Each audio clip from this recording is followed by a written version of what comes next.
दोस्तों, अगर आपके पास 50,000 रुपए पड़े हैं और आप सोच रहे हैं कि इसे ऐसी जगह इन्वेस्ट किया जाए जहां पैसा रिलेटिवली सेफ भी रहे और 1 साल बाद थोड़ा बढ़कर भी मिले, तो एसबीआई की फिक्स्ड डिपॉजिट यानी एफडी आज भी बहुत लोगों की पहली पसंद बनी हुई है। लेकिन सबसे बड़ा सवाल यही आता है, अगर आज एसबीआई में 50,000 रुपए की एफडी करवाई जाए तो 12 महीने बाद यानी 1 साल बाद आखिर कितना पैसा मिलेगा। तो आज के इस वीडियो में हम बिल्कुल आसान भाषा में समझेंगे एसबीआई की 1 साल वाली एफडी पर कितना इंटरेस्ट मिलता है, पब्लिक और सीनियर सिटीजन्स के लिए रेट कितना है और आखिर मैच्योरिटी पर टोटल अमाउंट कितना बनेगा।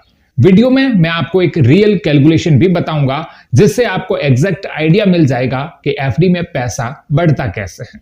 लेकिन उससे पहले एक छोटी सी रिक्वेस्ट, यदि आप चैनल पर पहली बार आए हैं तो सब्सक्राइब करके नोटिफिकेशन ऑन कर दें जिससे आने वाली हर एक वीडियो की अपडेट आपको समय पर मिलती रहे। भारत में आज भी एफडी यानी फिक्स्ड डिपॉजिट को सबसे ट्रस्टेड सेविंग ऑप्शन माना जाता है, क्योंकि इसमें स्टॉक मार्केट जैसी रोज ऊपर नीचे होने वाली टेंशन नहीं होती। आप जितने समय के लिए पैसा जमा करते हैं बैंक उसी हिसाब से इंटरेस्ट देता है और मैच्योरिटी पर आपका पूरा अमाउंट वापस मिलता है। अब बात करें एसबीआई यानी स्टेट बैंक ऑफ इंडिया की, तो यह देश का सबसे बड़ा सरकारी बैंक माना जाता है। इसी वजह से बहुत से लोग एफडी करवाने के लिए एसबीआई को प्रेफर करते हैं। अब अगर कोई व्यक्ति एसबीआई में 1 साल यानी 12 महीने के लिए एफडी करवाता है तो अभी अवेलेबल इंटरेस्ट रेट के हिसाब से पब्लिक कैटेगरी को 6.25% एनुअल इंटरेस्ट दिया जा रहा है। वहीं सीनियर सिटीजन यानी 60 साल या उससे ज्यादा उम्र वाले लोगों को थोड़ा ज्यादा बेनिफिट मिलता है, यानी उनके लिए इंटरेस्ट रेट 6.75% है। अब यहां एक बात समझना बहुत जरूरी है, जब भी हम एफडी की बात करते हैं तो इंटरेस्ट सिंपल तरीके से नहीं जुड़ता, बल्कि bank compound interest method use करता है। यानी जो इंटरेस्ट मिलता है आगे चलकर उसी पर भी इंटरेस्ट जुड़ने लगता है। इसी वजह से मैच्योरिटी अमाउंट थोड़ा ज्यादा बन जाता है। अब मान लीजिए आपने एसबीआई में 50,000 रुपए की एफडी 1 साल के लिए करवाई और आप पब्लिक कैटेगरी में आते हैं, यानी आपको 6.25% एनुअल इंटरेस्ट मिलेगा।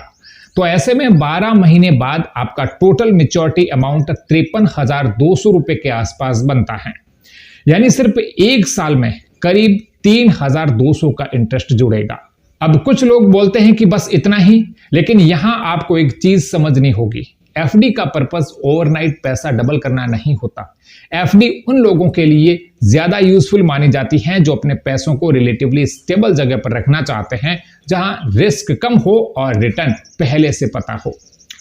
अब अगर यही एग्जाम्पल हम सीनियर सिटीजन के लिए देखें, यानी इंटरेस्ट रेट 6.75% मान लें, तो 50,000 रुपए की एफडी पर मैच्योरिटी अमाउंट 53,450 रुपए के आसपास पहुंच जाता है।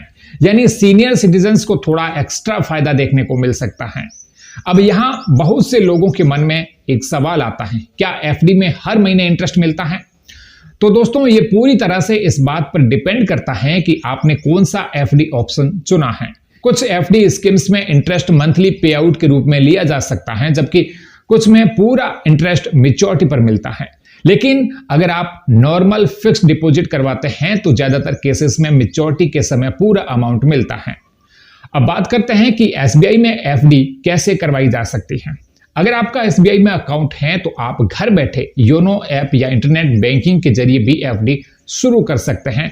सिर्फ अमाउंट डालना होता है, टेन्यूर सिलेक्ट करना होता है और एफडी कुछ ही मिनटों में क्रिएट हो जाती है।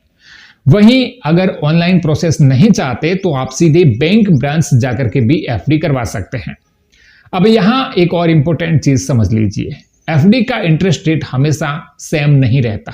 बैंक समय समय पर रेट बदलते रहते हैं, कभी इंटरेस्ट बढ़ जाता है तो कभी कम भी हो सकता है।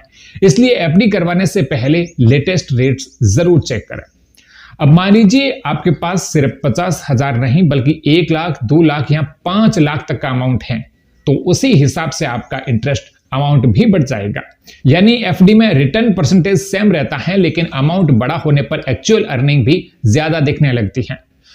अब कुछ लोग पूछते हैं, क्या एफडी पूरी तरह से सेफ होती है? देखिए, बैंक एफडी को जनरली लो रिस्क ऑप्शंस माना जाता है, खास तौर पर जब बात एसबीआई जैसे बड़े सरकारी बैंक की हो।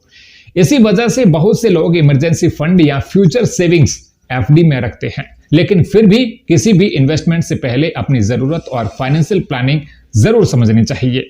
अब एक रियल लाइफ सिचुएशन इमेजिन कीजिए। मान लीजिए किसी व्यक्ति ने 50,000 रुपए अपने घर में कैश रखे हैं।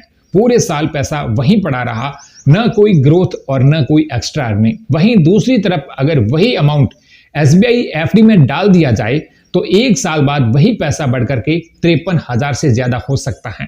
यानी पैसा सिर्फ पड़ा नहीं रहा बल्कि थोड़ा बढ़ भी गया।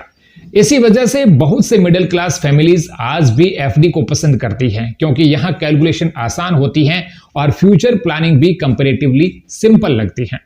अब आखिर में सबसे जरूरी बात, एफडी करवाने से पहले हमेशा यह जरूर चेक करें कि आपको पैसे की जरूरत कितने समय बाद पड़ सकती है, क्योंकि अगर बीच में एफडी तोड़ते हैं तो कई बार इंटरेस्ट कम मिल सकता है और पेनल्टी भी लग सकती है।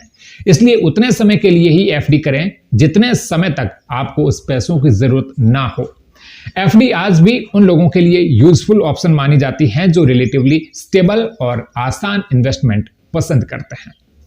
उम्मीद है ये जानकारी आपको पसंद आई होगी। वीडियो को लाइक करें, शेयर करें और ऐसे ही फाइनेंशियल इंफॉर्मेशन पाने के लिए सब्सक्राइब करें।